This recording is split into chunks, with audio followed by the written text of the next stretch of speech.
Today, the rock world stands a little quieter. One of its most iconic bassists has slipped away at just 48 years old. The one who built the low-end groove behind those stadium-shaking anthems. This is the story of Sam Rivers, the heartbeat of Limp Bizkit, gone too soon. In the late 90s, few bands defined the chaotic mix of rap and rock like Limp Bizkit. They were loud, they were angry, and everywhere you turned, their sound was blasting through MTV radio and packed arenas. From Break Stuff to My Way to Nookie, the band exploded through our ears, rebellious, reckless, irresistibly catchy. But behind the firestorm of Fred Durst's raw energy and Wes Borland's wild visuals, there was a bassist who held it all together.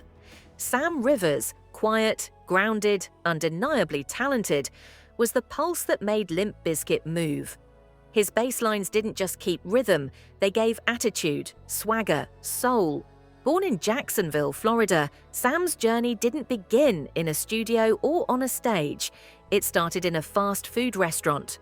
While working at a Chick-fil-A in the early 90s, he crossed paths with Fred Durst, a guy with big dreams, a voice that could command a room and a knack for creating trouble.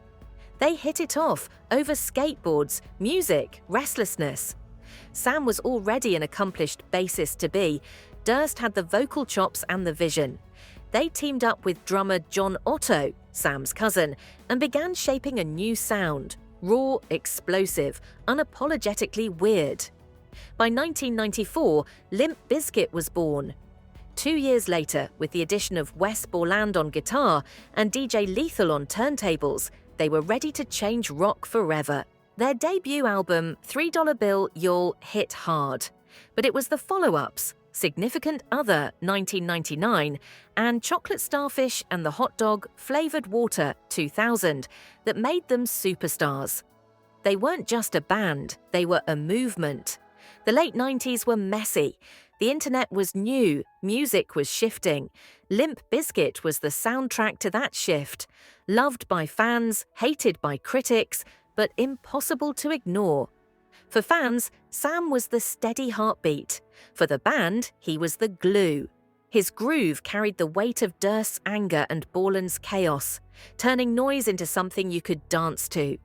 Because of him, the riffs felt fluid, the breaks felt heavy, the stage became controlled pandemonium.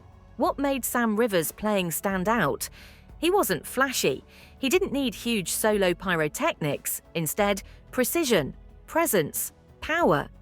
He played with fingers, not a pick. He locked in with Otto's drums, forged a groove that anchored songs like Break Stuff, My Way, Rollin', Air Raid Vehicle. He also stepped up to guitar duties when needed. On the 2003 album Results May Vary, Sam didn't just play bass, he played guitar. In short, when everyone else seemed to be pushing chaos, Sam was the calm eye of the storm. The groove you felt in your chest, the pulse you couldn't ignore. Offstage, Sam wasn't about wild selfies, feuds, or tabloid headlines. He was quiet, grounded, a mentor, a believer in second chances.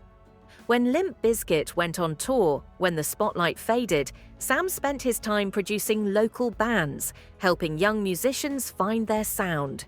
He invested in the next generation, in the shadows behind the noise. Friends say he had a sharp sense of humor, a soft heart, and a love for music that never faded, even when fame did. But success comes with shadows. Years on the road, endless parties. The pressure to stay relevant in a genre critics loved to mock. And over time, those shadows caught up with Sam. In 2015, he stepped away from the band. The official reason? He had been battling severe liver disease, a result of years of heavy drinking and exhaustion.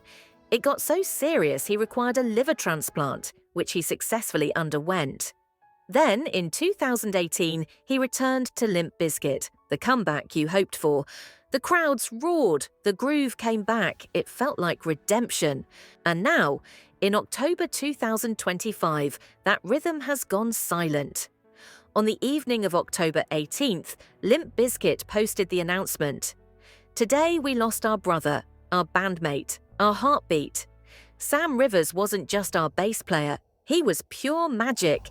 The pulse beneath every song, the calm in the chaos, the soul in the sound. Every time My Generation, Take a Look Around, or the thunderous opening of Break Stuff hits the speakers, that was Sam Rivers' legacy. That bass line you feel in your bones, that's him. Legends don't die when the music stops. They live in the echoes. So tonight, wherever you are, whether you grew up in the mosh pit or discovered Limp Bizkit just last year, take a moment, play your favorite track, turn it up loud, and remember Sam Rivers, the man who kept the chaos in rhythm, too young, too soon, but never forgotten.